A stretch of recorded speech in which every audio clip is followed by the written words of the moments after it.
Okay, we'll get started because we have a really fun agenda and I want to get started. Are there any children in the group today that have come along? Just raise your hand in the Zoom screen there if you can.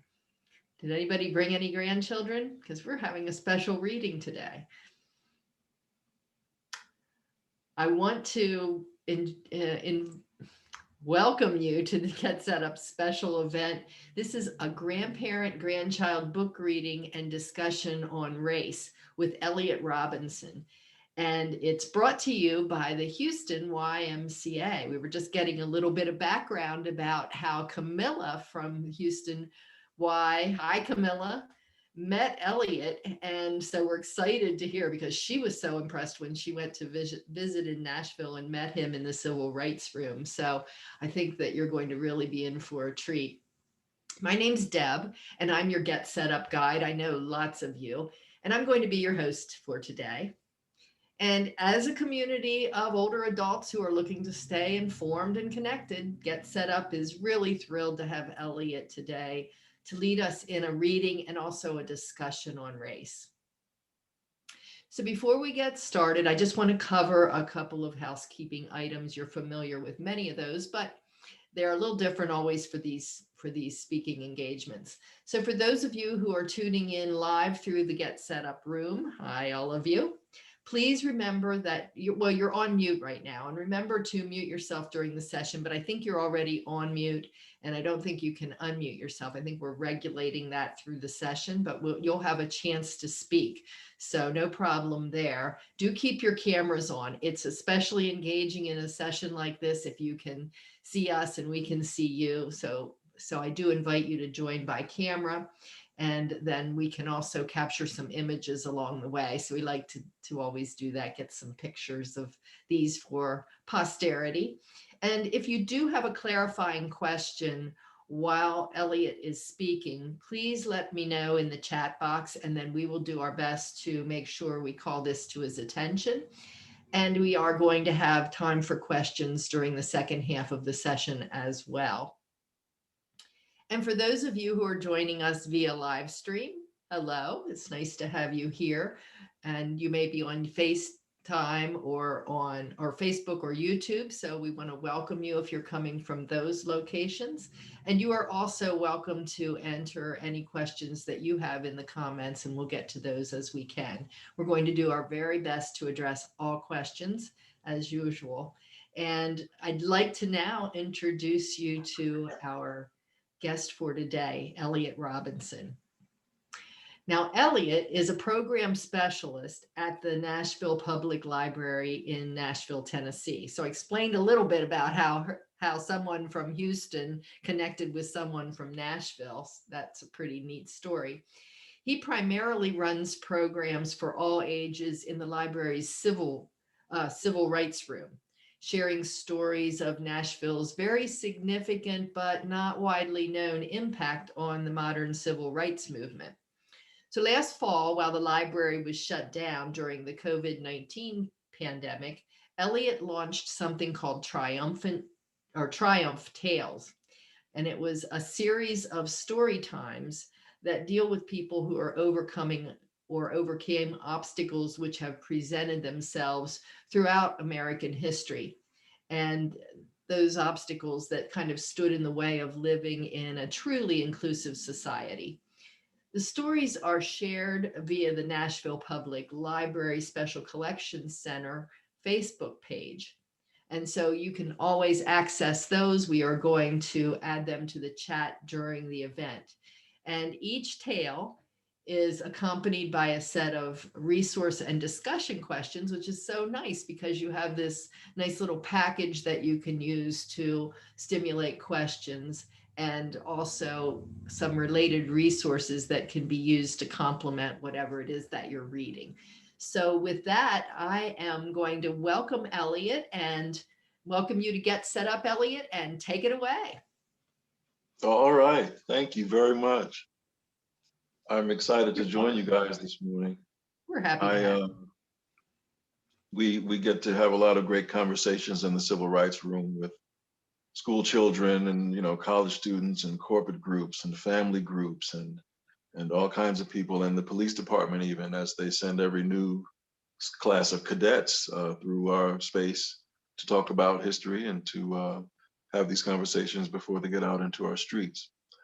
So I picked this book from our collection at the Nashville Public Library to share with you guys today. And let's go ahead and get started. The book is called Our Skin, A First Conversation About Race by Megan Madison and Jessica Ralli, and illustrations by Isabel Rojas.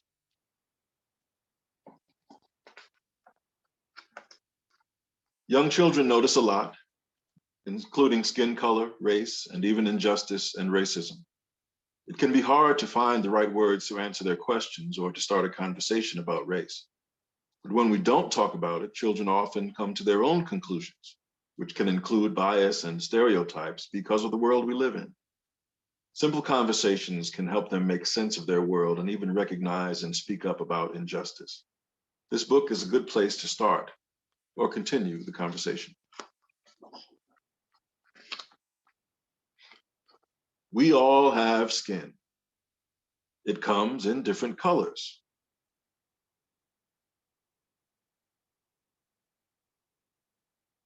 What color is your skin?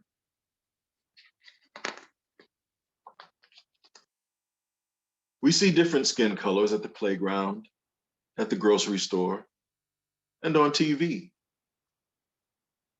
What skin colors do you see?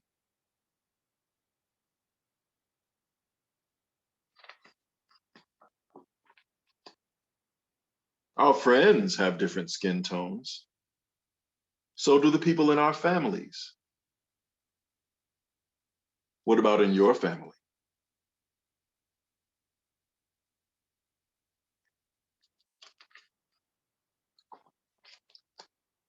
Our skin is beautiful, strong, and important, just the way it is. What do you love about your skin?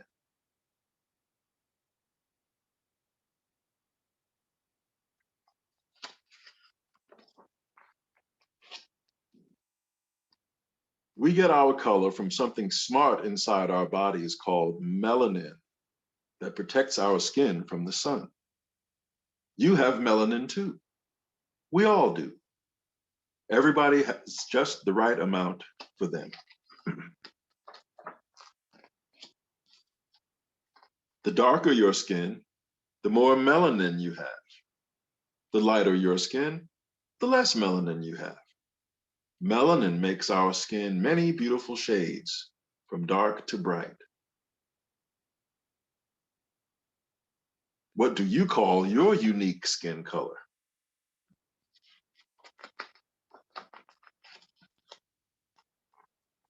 We may use color words to describe people, like black and white.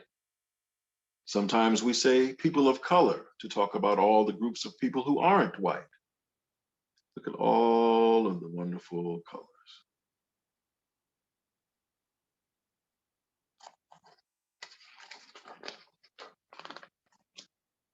Our world has so many different groups of people, so there are lots of words we use.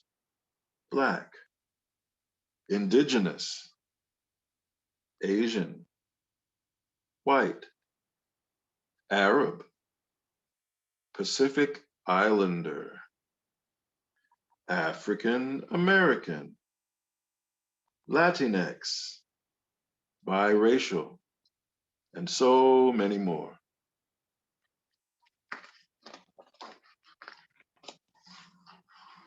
Skin color can't tell you much about what people are like, what they know, what foods they think are yummy, what their favorite books are, or even where they were born. Just by looking at someone, we can't tell who they are on the inside, but sometimes people try to anyway.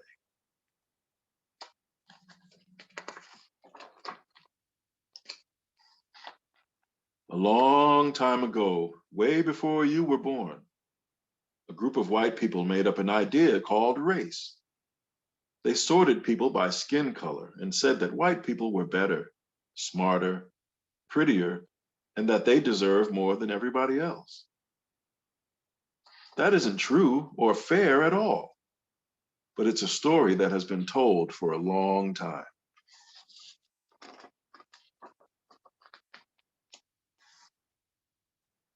When people believe this untrue story about race, that's called racism.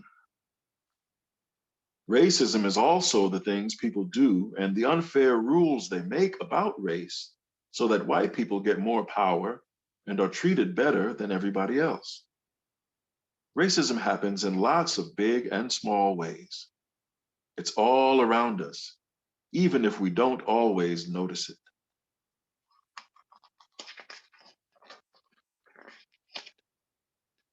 Racism can be a rule, like if someone says only friends with white skin can play.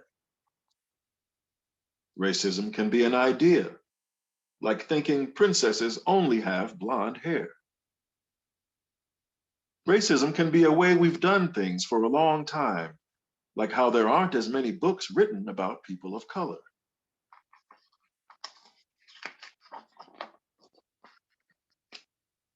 Racism can be on purpose, like calling a person of color a mean name because of their skin color. Racism can be by mistake, like if the same friend always has to play the bad guy.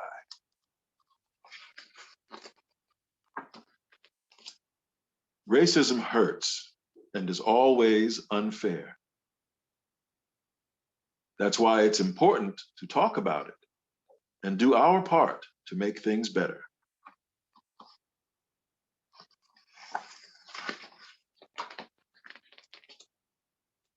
All the time, even right now, people are working for racial justice by telling the truth and sharing feelings, by treating people the way they want to be treated, by bravely saying, "That's not right," by marching in protest, by singing songs that bring us together, by changing unfair rules, by teaching, helping, learning, and listening. We can do it too.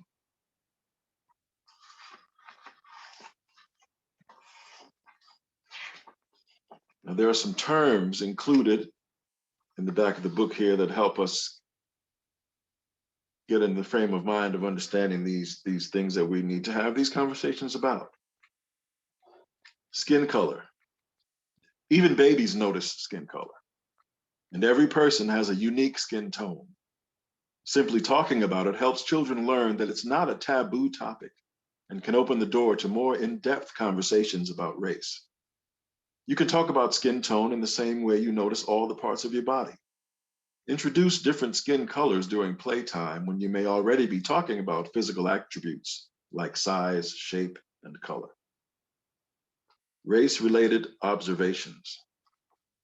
Young children are curious about race and may make race-related observations in close proximity to the person they are wondering about. Though this can be awkward for adults, it's important not to shut children down. Try making a calm observation like, "I see you're noticing that that person is darker than you." Follow with an affirmation like, "I love how curious you are." Then redirect if you can't talk more in the moment. "Right now, we need to go, but I want to talk more about this when we get back home." Family diversity. Young children often think that the way their family looks is the way all families look. Find regular opportunities to point out family diversity and different skin tones within families. Give examples using books, photos, or dolls during playtime. Identity terms. When we aren't used to talking about race, it can be hard to know where to start or what language to use. And words like black and white may even seem like bad words. They're not. Having accurate and appropriate language for social identity groups empowers children. Introduce identity items during play or while reading books to help young children learn the language they need to describe themselves and to be comfortable with human differences. Stereotypes and prejudice. Children as young as 6 months categorize people by skin color, and by 3 years, they may start to demonstrate racial bias. One reason for this is that young children tend to generalize. Try to guide conversations to individuals rather than groups. For example, if a child says, "Daddies go to work," you can say, "Which daddy are you thinking about?" These shifts in thinking help children learn that generalizations and stereotypes are problematic. Race. You may have learned that race is a social construct, but what does that really mean? And how do you explain it? Race is an idea that emerged in modern times and that has no basis in biology or science. Racial categories were invented to advantage white people and to justify slavery, colonialism, and genocide. There are still many people who don't know or understand this history. To talk about race and racism with young children, it's important to start or continue the work of understanding it yourself, so you are comfortable breaking it down. To learn more, visit firstconversations.com for recommended books and articles. Racism. You have permission to talk to young children not just about diversity and differences, but also about injustice. Young children are already seeing, being impacted by, and perpetuating racism. As the grown-ups in their lives, we should not avoid topics that are confusing, scary, or sad. We need to help them understand and navigate those topics and feelings. Learn how to explain racism in your own words. This will help you find the right words to explain it to young children and follow their lead when they have questions. Call out racism as it manifests in your own lives and continue to discuss this openly with your children. This will help them do the same as they grow. For more on ways to define and understand racism, visit firstconversations.com. Empowerment and activism. Young children learn more by watching what you do than from what you say about your beliefs. Racism is baked into the culture of the United States. In order to undo this system, we must actively participate in anti-racist efforts. There are so many different ways to get involved. Brainstorm ideas together and start small in your community. For more ideas on ways to empower activism in young children, visit firstconversations.com.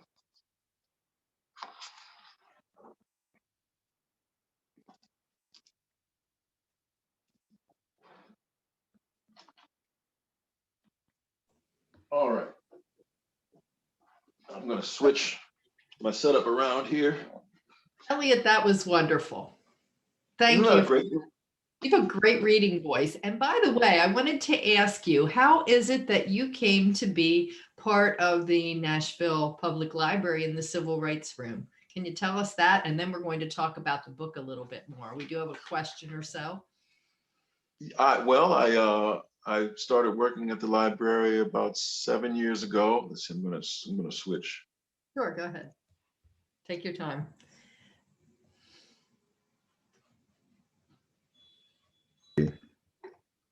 Switch to a.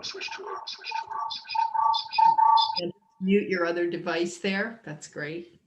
I'm just gonna leave from that one. There you go. All right. And where are we? We have you. We see you. There you are. Great. I started working at the library about 7 years ago, and I was the assistant to one of the associate directors, and I had discovered this civil rights room and all of these wonderful programs that were going on up there. And after a couple of years, I was able to work my way upstairs out of the basement and into the civil rights rooms. I've been about 5 years now doing these programs on the programming team and having all kinds of wonderful engagements. And I'm also the curious and chatty staff member who chats up the random visitor from wherever they may be from, for example, Houston. or anywhere else. And I've had a chance to meet people from all over the globe who come to Nashville because they've heard about this room and this space and wanting to see it, and been able to have great encounters and meet a whole lot of interesting people that way. That's awesome. And here we are in kind of the virtual civil rights room because we're all here on Zoom, and you heard him. He said he's that chatty person. So we're getting a little feedback there. He says he's that chatty person, so feel free to put your questions in the chat box. I do have some questions for you. The first one is from Arnita. And Arnita asks a great question about who this book, what age range this book is appropriate for. Specifically, she wanted to know, is it something that she could read to a 3-year-old? Yes, they recommend this book for children as young as 3, um, for elementary and and early middle school age children. Yeah. Okay, great. And do you have some top tips? I know that when we're reading to grandchildren, it's really important to keep their attention. They can get bored very easily and distracted. Do you have some top tips for keeping reading exciting and interactive with kids? How do you do it? Well, with this one, I think kind of pointing out some of the maybe the words they may not understand, like running my finger under the word melanin or something like that. But what I like to do, this one was pretty easy because it's pretty much all in one voice. But many times there are characters, and you can have a lot of fun with making up a voice for each different character if you like. I think that's always pretty interesting and challenging for the reader, but it makes it a lot more fun for the listener too. So make up some voices. And Yeah, I see that Mary's asking, is this book recommended for schools? they do. They do recommend it for schools, and they even talk on their website about some of the challenges you may have with pushback, and what to do when people might not appreciate talking about these kind of things. Tennessee is one of those states that has passed a law. I believe Texas has done the same thing about what you can and cannot teach in schools. So I think that's why it's very important to have these conversations at home.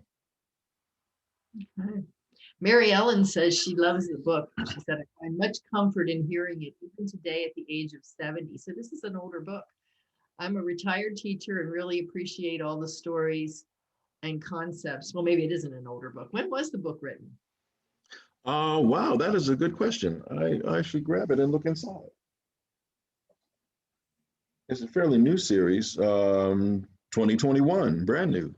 I don't know why I thought that. I don't know why I thought that. But she, anyway, I I had find thought of that much myself. comfort even today when she's 70. And she says, I'm a retired teacher and really appreciate all the stories and concepts covered in the book. It would be a great asset in every school. I think And it would. yeah. And Leslie says, sometimes we encourage our young grandchildren to speak through their stuffed animals about topics they can't speak about themselves. What do you think about that, Elliott? Oh, I think that's cool. I think that's an imaginative way to go about things.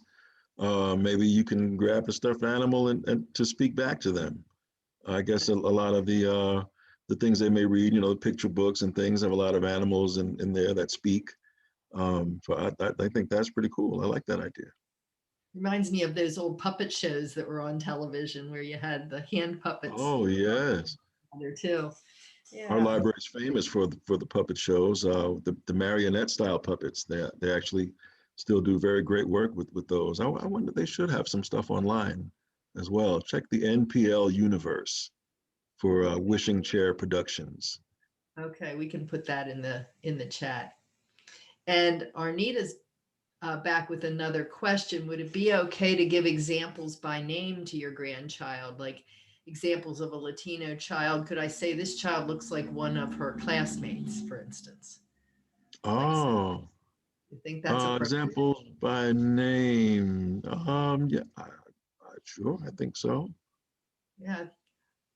Yeah, that's a tough question because you could be perhaps making an assumption that isn't correct. And that's really, that could be part of that may be part of the problem. When you If say you examples of, what do you mean, Arnita? Examples of what, I wonder? I think what she was saying, do you want to unmute Arnita? Or I can unmute Arnita and ask her to. Yep, she's Yeah, unmuted. go ahead, Arnita. Can you clarify? What I was referring to was my my granddaughter. She's 3 and she's in a daycare, and there's a diverse group of children at the daycare, and we know that the child is Latina, so and by name, and that's my granddaughter's little friend. So when I'm going through the book with her, you know, because I'm very demonstrative, I'm real chatty like you are, Elliot. And so, you know, I try to make it fun for her to keep her engaged. And would it be okay when I'm going through the book and as you say, running your finger across, showing, you know, each child to say, this little kid looks like, and I'll just say a name, Maria. Would it be okay to do that or no? Oh, to kind of associate the pictures in the book with children that your grandchild Right. is familiar with? In her daycare center, yeah. Would that Oh, be yeah, okay to yeah. do that? I think Oh, so. To identify, yeah, with individuals that, you know, to focus on individuals, certainly, yeah. okay, okay. As long as you know for sure that that's a Latina child or a Pacific Islander and things like that, which we do know at her daycare. Which you do know, Yeah, yes, I think so. I think All right, that's a good. Thank you. okay. Thank you for that question. Thanks And for thank, clarifying that. yeah, that's great. Is so I had another question again about ages. Does the book actually have anything on it that says for ages, so such an age to another age? Does it have an age range? When I was checking, you know, for something appropriate to read for grandchildren and grandparents, I was just focusing in the kind of preschool to early kindergarten age range. So I'd say three, probably target 3 to 5, but certainly Okay. okay for kids older than that too. Okay, that's good. Thanks for that clarity. Mary is saying, I joined to see how this topic would be presented for kids and see the book. I enjoyed the book and will share the information with my family. So that's very nice. Thank you, Mary. I would hope that your local library would have it as well. Yeah. Or if not, at the website there, firstconversations.com, you can certainly purchase it if you like. Elliot, are there some other books that you would recommend to follow up on this book? Well, First Conversations has a little collection of them. Okay. Let's see, I'm actually trying to go there right now. And I believe there were 3 that they have. There's Our Skin, and then they have one called Being You, which is a first conversation about gender. So there are 2 different Okay. ones. And then each of them has a section about resources and frequently asked questions that go along with each of the books to help guide your conversations with your children. Okay. And Mary wants to know, do you know if that collection is arranged by age? They're all for the same Same young age. age group. Okay. Mhm. Okay. So Jessica wants to know, what would you say to a child? This is interesting. Good question, Jessica. What would you say to a child in a family that, oh my, that has had a sibling or siblings of a different race? Mm. Well, what you would not want to do is to generalize, you know, and talk to your kid in general terms about, you know, these people do that or these people do that, and focus on people as individuals. Um, yes, the person has a different skin color than you, but that doesn't mean, you know, sometimes a child might think a darker skin tone person is dirty for some reason, and you don't want to, you know, encourage anything like that. You want to let them know that they just have a different skin color than you. I think this book that I just read has a very good explanation of why that is and why people look different, and that you can't, you know, tell anything about a person just because of the way they look. Okay. Would you agree that some topics, Antoinette wants to know, some topics might be difficult to explain to very young children, like gender, for example? Oh, most definitely, Yeah. most definitely. And gender and racism and injustice, and of course it's going to be difficult, you know, but I think it's important to have the conversations with them ourselves, you know, before they start to form their own conclusions based on what they see around them in the world.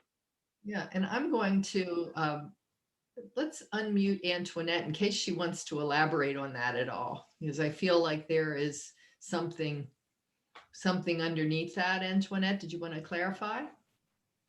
Let's see, am I unmuted? Okay. You are. First of all, thanks a lot, Elliott. This is a good conversation. I think that just the importance of grandparenting is phenomenal. I guess my concern is I don't have, my grandchildren are older, but definitely deal with people who have great grandchildren and little kids.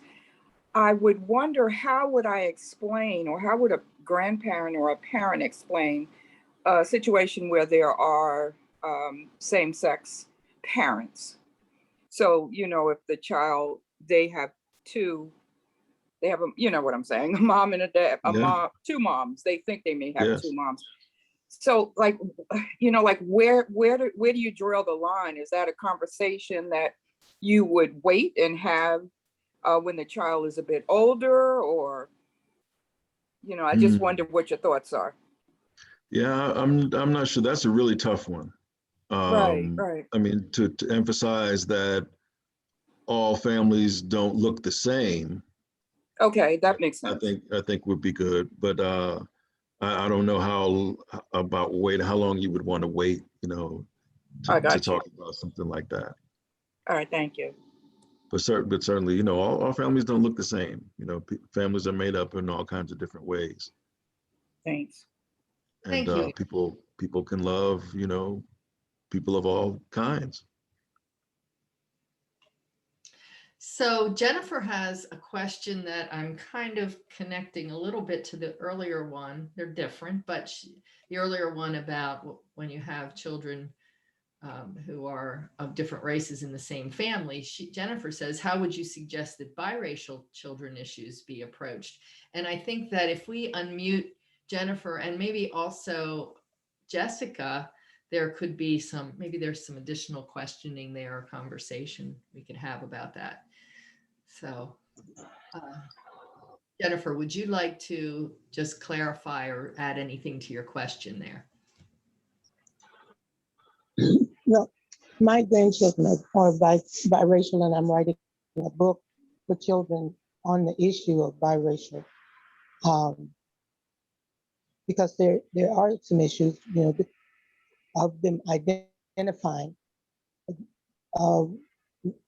either one race or the other, or both races, and trying to explain that to their friends. You know, that yes, one parent is a different race than the other, but they're still my parents. Right.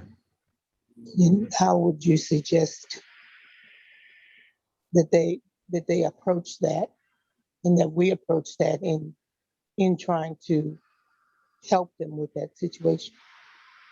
I think just to emphasize again, you know, that all families don't look the same, you know, and there are all kinds of people in the world, and just because someone doesn't look like you, that doesn't mean that you can't love them, you know, and families are made up of all kinds of different people.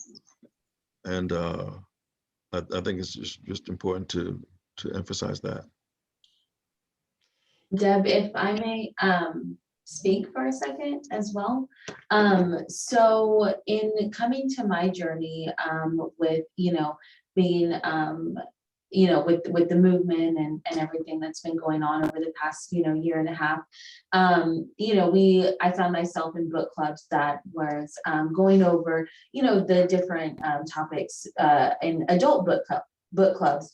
And then my husband said something that kind of stuck with me because you know, I'm in a biracial marriage. My cousin is also in a biracial marriage, and she has children that are biracial.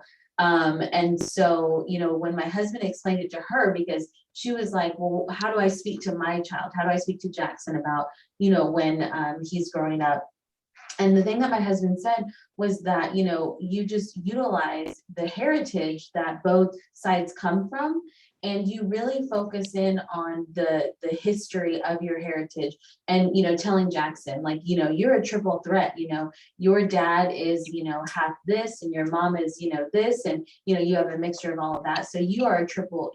You are going out there and you have so much more to give. Like, God didn't, like, God made you this way, and taking the rich history of your heritage and the combination of the races, and using that to empower them. Because if they hear positive affirmations, then that's all they're going to know about their skin, about who they are. And that's just something that has stuck with me, especially when thinking about younger children. Positive affirmation. Thank you. That's like Mary had said earlier, really just focusing on the positives, no matter where, no matter what. Jessica, did you want to add anything with the question you had previously? Can we unmute Jessica? No, just I know several biracial families. I think, and they have, sometimes some of them have children, and, one may be much lighter than the other one, or, the mother had a child younger, so one child may be biracial and the others may not be. And I think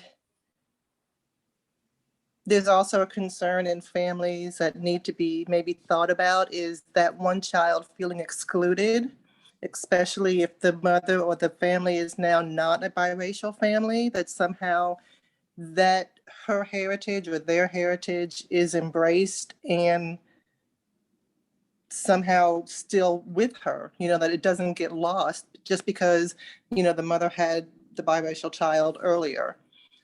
So it's, a concern that I've seen with a few of my friends in the past year, especially, unfortunately, and I don't mean it in a bad way, sometimes,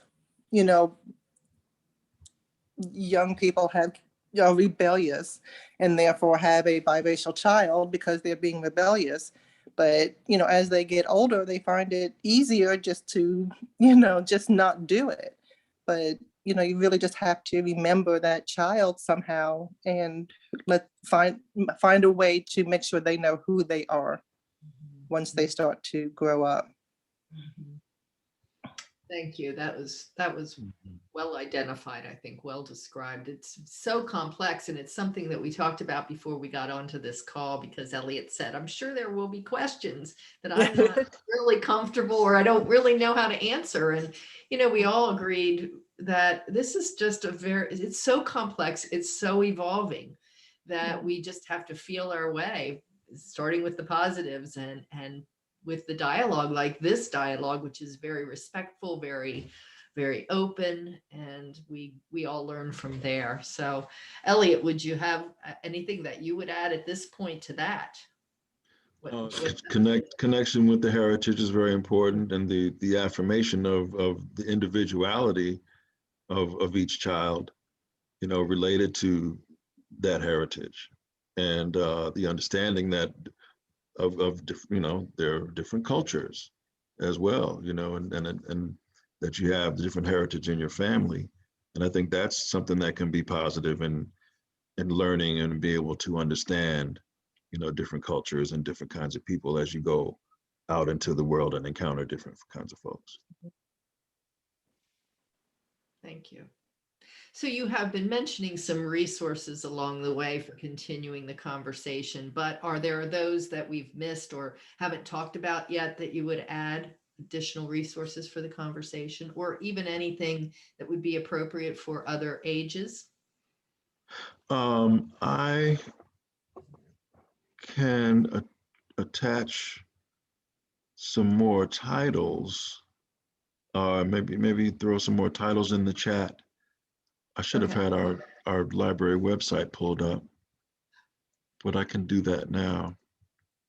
That's great. We can also send it in the after session. Is that right? Can we send that out later so he doesn't have to search that out right now? Would that work? Oh, okay. Okay, great. And Okay. I just want to call your attention, by the way, before we still have some time, but I want to call your attention to a feedback form that is in the chat. So we're asking all of you who have attended to please take a moment and give us a few bits of feedback about what you thought on this session. So that before we do close. So I want to just get your observation, Elliott, on things you've noticed over the years with your work, especially the current social justice movements today, like Black Lives Matter. What have you seen as far as changes in books and discussions and how we can and maybe should approach reading? How has that all changed with this most current movement? I think we're seeing a lot more representation, a lot more titles that are showing up, you know, that are a lot more diverse. And I think that's great that more people are being represented, you know, especially in children's literature, that kids can see, you know, and read stories about people who look like themselves. You know, because I think that's one of the things that kind of helps to shape, you know, or misshape children's perceptions of the world, is what they see on the bookshelves, you know, and in the movies, and to see stories and see themselves represented in books and in films, you know, in this time, I think helps the understanding of folks to learn about each other. And then, like Arnita says, with her grandchildren being in a daycare with all kinds of different people in there, you know, I think that's important as well, as we tend to, you know, associate a lot with folks who look like us, and most times we live around folks who live like us. But in those opportunities to be exposed to different people, I think we have to take advantage of that and really learn and be curious about people, you know, and learn about different cultures and different, you know, food and different music and things like that come from different cultures. That's I important. think that's such an excellent point, because we can be amidst all of each other, but if we don't take the steps to get together and to meet and be curious, as you say, how do we make change? That's an awesome point. Yeah. And Jennifer's just asking, will these resources and references be in the notes? Yes, we will make sure that we send out complete notes to you so that you can access these resources. And let's get a couple of other things here. I want to make sure. Antoinette made a comment that families talking to their children about race in a positive way usually people who are not racist. I'm not sure. Antoinette, can we unmute Antoinette? And I just want to make sure we get that. I guess what I'm thinking is, because we are, I think because we are looking at this from the perspective of a grandparent and want to keep that relationship, you know, with the parents and the grandparents even keel. So the parents could very easily not have the same views of racism as the grandparent. So I just think that just generally, you know, I would want to have a conversation with my daughter or my son-in-law or whatever about that. And I don't know if I'm clear enough, but if I have a parent who, you know, does have some racist or discriminatory feelings, I don't want to be the person who's going to come in and start talking to the grandchild about changing their views of racism. Do you understand what I'm saying? So I just think that it's really, it takes a lot of work, because even for the grandparent, there are things, because I'm of a different generation. So I've got to always be online looking up, you know, what is LGBT and what is this and what is that? And, you know, how do I explain that not only to my great grandchildren, but to myself? You know, how do I present that in the right perspective? So, you know, conversations like this are really so important. Thanks, Elliott. Yeah, thank you. It's important to have the conversations, because the kids are curious and they want to learn and they want to talk with these things about, you know, talk about these things with people that they love and that they trust. But it's I guess that it's difficult to think about, you know, I don't know about if I'd say combating those feelings that they're encountering in their home, when you're not there. But yeah, I think when you have your opportunities, you should definitely take advantage of those opportunities to talk about these topics as well, to help them understand. More complexity, and it's delicate when you're talking Oh about yeah. families and relationships and what parents do and don't want to expose their children to. So it's challenging. But I think your point is well taken about the need for us to all stay really on top of things and what definitions and understanding what's current so that we can keep our own perspectives updated. Leslie has a very nice comment here. She says, as a former payroll HR person, I pray that someday there will be no need for diversity training because it will have been taught and modeled throughout the lives of our little ones in a daily, impactful, respectful way. Thank you, Elliott. Yeah, we need these children to understand, the diverse world that they live in order to help make it a better place. They're going to be the ones, who will be charged with making it a better place, going forward. And if they don't know or care, about others and, the importance and the value in other people, then it's going to be really difficult to make this place a better world. Yeah. Wow, the conversation just feels like it's getting started. So we are going to need to wrap up here in a few minutes, but I'll just read a few others while we can. And let's see, families. Mary says, this is why I took classes to become a family life educator. And Jessica has a question. How would you talk to your parents or grandparents about race when they think or feel differently than you do? That's tough. I've talked to, fellow staff members who talk about how difficult it is to go home for Thanksgiving or something because they know about the feelings that their parents or their grandparents might have about race. Wow, that's a tough one. Yeah. I'm not sure how you can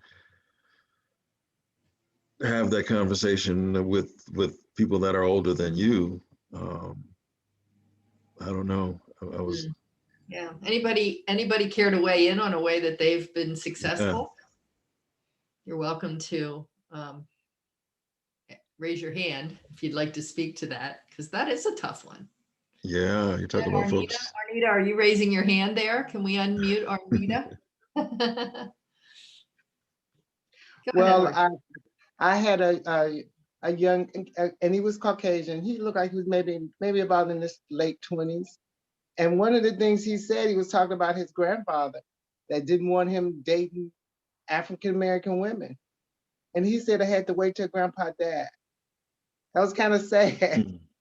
But he was, he was really honest. He said, had to wait till Grandpa died to date, because he wanted to date African-American women, but he couldn't do it because of his grandfather. Wow. So sometimes that's what may happen. Wow. Yeah. And that's sad to think that you can't, do something you want to do. You think that you can't talk about something that you really want to talk about because you know how the previous generations in your family feel about it. That's really tough. Now, Mary is saying, personally, I think this is the topic should be when we were talking about parents, grandparents, this is a topic that should be approached by the parent. However, the grandparents should be able to speak on the topic with them, knowing they and their parents are on the same page. So that's part of that overcoming possible conflict there. But she also, Mary Ellen goes on to say, and this is an interesting experience. I went to school with my mother, who was an elementary teacher. When I walked in, the whole class said, "Do you know your daughter's white?" So that's do you, Mary Ellen, can we unmute Mary Ellen? Anything you want to say there? How did that feel to you? Well, I think we were both shocked, but I just went to an event with a friend, and I'm very uncomfortable in an isolated community. So, like when I moved back near my mom, I went to church with her, and the first thing I said, it's all white. And I was very nervous and afraid. And so I'm used to diversity everywhere I've lived growing up. And when I was little, I had friends that were all different nationalities. And then I've also been active with the AIDS education, and people came up and said, well, women in my country don't speak like you about whatever. And I said, well, women in my country didn't speak like me either. And that's why I'm taking this class. And that's why I'm doing this. And so we just have to keep going out there and speaking with people who are different and finding places where we can talk. Zoom has been a real lifesaver. So I'm just grateful for the book. It brought back so much from my childhood, from first grade, where I had two friends, and the first one was Hispanic, and his family was burned out. So they never even made it through the first year of first grade. And then another friend, we used to feed the pigeons in the morning. And my other friend from high school said, oh, I know, you didn't have to take any test about who you prefer. You like diversity in everything. So it's just, thank you. Mary Thank Ellen, you, that's Mary a powerful story to end on, I think. And I apologize to anyone out there to whom I did not get, to whose questions I did not get to. So I think there were just a few additional comments here at the end, but certainly this has been a very lively conversation and a very open one. And it's been Mary Ellen, very heartwarming story. So I think that what we're going to do now is start wrapping up. And I want to just thank you so much, Elliott, for bringing this topic to our attention and for reading that wonderful storybook. And it's just been really great to have you here. So this book again was Our Skin, a first conversation about race. And you did really get the conversation started. I do want to note that we have a comment in here. If you would like to take this conversation more deeply, we do have an interest group at GetSetup that is called The Joys and Challenges of Grandparenting. So this is the way that you can support one another in having these conversations. I would invite you to join that interest group, and we'll make sure that we put the information, the details of that in the notes as well. So that's another resource for you. And for more from Elliott, Megan's put some additional information in the chat, and you can check that out, but we will be sending a lot of these notes along to you then. So yeah, there are 4 or 5 Triumph Tales right now. Look, I'm always scouting for new titles to put up. Some of them are biographical, one on John Lewis, one on Dr. Martin Luther King. Some deal with other issues like voting rights. There's one about a school desegregation story from California from the 1940s, and one on the Tulsa race riots, since we just passed that anniversary a little while ago, 100 years. okay. So Elliott, just to be clear, if they wanted to keep up to date on the new things that you were putting up or aggregating, what is the best place? Where's the best place to go? Which link? To that Facebook page link. Okay. Yep. Be clear on that. Okay. I Well, believe you can follow or something like that, and it may update you as stuff is put up, as new stuff is put up. Beautiful. Okay, so join that Facebook page. That sounds great for that interest group especially. So I want to thank all of you in the audience that are there in the front row, and also to all of you who are on live stream one way or another. And if you would like a recording of this session, you can email our support team at help@getsetup.io. if you're new to Get Set Up, we're going to show you here a few other classes that you might be interested in. We have over 500 online classes, and they're all designed for older adults.